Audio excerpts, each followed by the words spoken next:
여러분 안녕하세요. 개그맨 조원석입니다. 2025년 10월 30일 목요일입니다. 오늘은 지난 2021년 4월 11일 일요일에 제가 썼던 일기를 여러분께 읽어드리도록 하겠습니다. 2021년 4월 11일 일요일, 오늘은 주일이다. 그러나 예배를 드리지 않았다. 코로나가 심해져 혹시나 하는 마음이 들기도 하지만 이제는 일요일은 교회 가지 않고 그냥 쉬는 날로 내가 길들여지는 것 같아 조금 걱정이 된다. 어제 새벽 예배를 드리고 조곤의 목사님과 사모님과 이야기를 나누고 목사님과 아침 식사를 했다. 그간에 여자친구에 대한 나의 고민을 이야기 드렸고 그녀의 믿음이 회복될 수 있도록 도움을 주시겠다는 말씀도 들었다. 그리고 난 목사님께 내 속마음을 솔직히 말씀드렸다. 그녀가 나를 화나게 하는 모든 일들로부터 반응하지 않을 것이며 모든 선택을 그녀에게 맡기겠다고 말했다. 떠나면 그냥 떠나게 두려고 한다. 어제 함께 일하기로 한 대표님과 점심 식사를 하기 위해 남양주를 갔다. 그곳에서 그 대표님이 낮술을 드시며 하는 뜻밖의 고백을 들었다. 그분이 진심으로 하나님을 만나기를 바란다. 그리고 이미 그분은 하나님을 알고 있다. 조금 전에도 그분과 전화 통화를 했다. 또 술을 드시고 계신다고 했다.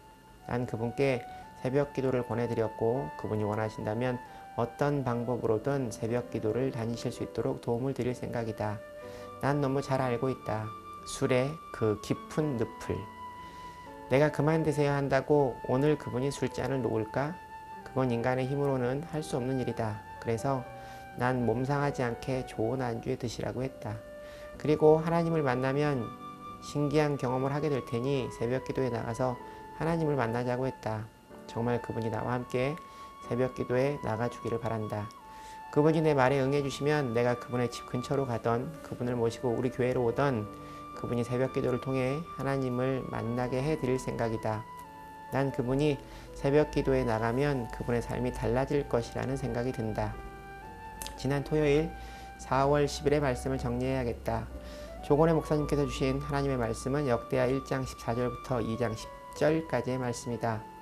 오늘 말씀의 1장 14절부터 17절 말씀까지는 솔로몬 왕이 하나님의 지혜를 가짐으로 필연적으로 찾아오는 군사, 경제, 정치, 상업의 번성들을 기록하고 있다. 열왕기상 말씀에서는 위에서 말한 것들의 번성함으로 하나님과 멀어졌다 기록하고 있다. 그러나 오늘 역대하 말씀은 다르다. 오늘 본문의 말씀은 그 풍요함을 성전을 짓는데 쓰였다 기록하고 있다. 솔로몬에게 리더로서 배울 점은 그가 리더로서의 백성을 다스릴 수 있는 지혜를 최고의 덕목으로 여김으로 하나님께 그것을 구함으로 하나님께서 주셨다는 것이다. 그러나 솔로몬은 나중에 백성들보다 군사력과 재력을 쌓는 데 더 집중했다. 그로 인해 솔로몬 왕은 망한다. 결국 하나님께서 주신 은혜를 어떻게 관리하느냐가 중요하다. 경제적 부가 믿음의 은혜를 앞서가서는 안 된다. 훗날 솔로몬은 전도서를 통해 모든 것이 헛되다 기록하고 있다. 주님께서는 하나님의 나라와 의를 먼저 구하라 가르치신다.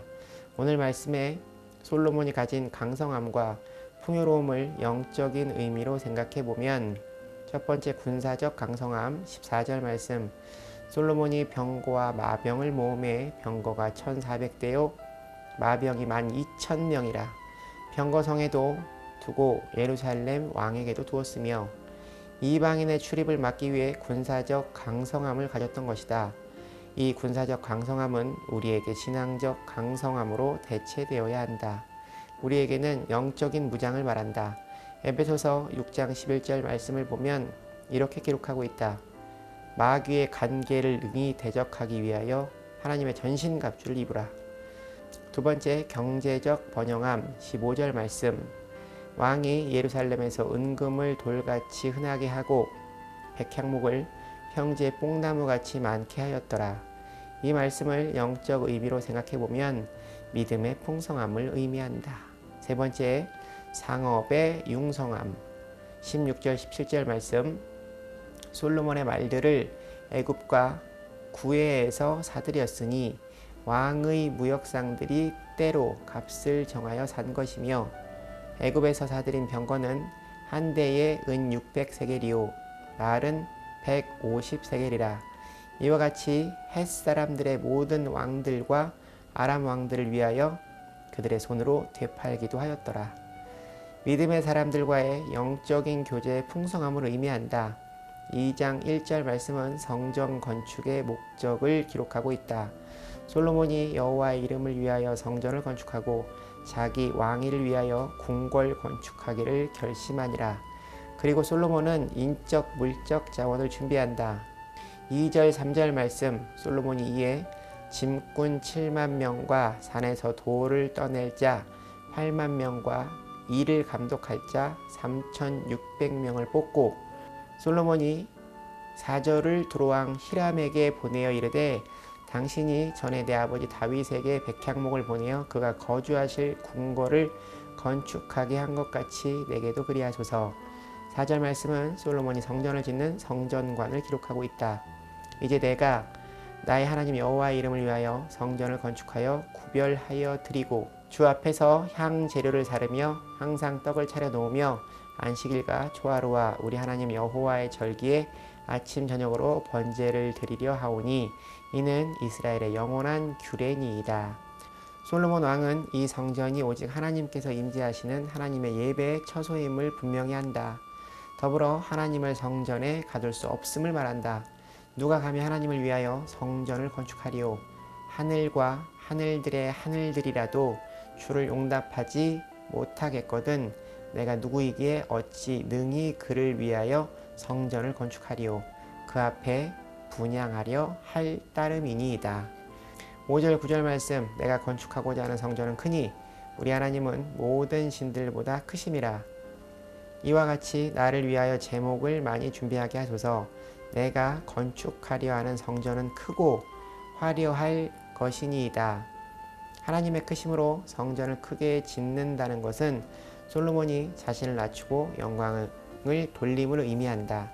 솔로몬은 자신의 신앙을 분명히 했다. 그런 그의 신앙의 분명함에 이방의 왕도 하나님께 영광을 돌린다. 12절 말씀, 히람이 또 이르되 천지를 지으신 이스라엘의 하나님 여호와는 송축을 받으실지로다. 다윗 왕에게 지혜로운 아들을 주시고 명철과 총명을 주시사 능히 여호와를 위하여 성전을 건축하고 자기 왕위를 위하여 궁궐을 건축하게 하시도다. 이 말씀을 통해 솔로몬에게 또 배울 점은 당시 강대국이었던 이스라엘은 두로 같은 작은 나라, 이방 나라는 강제로 동원할 수 있었다.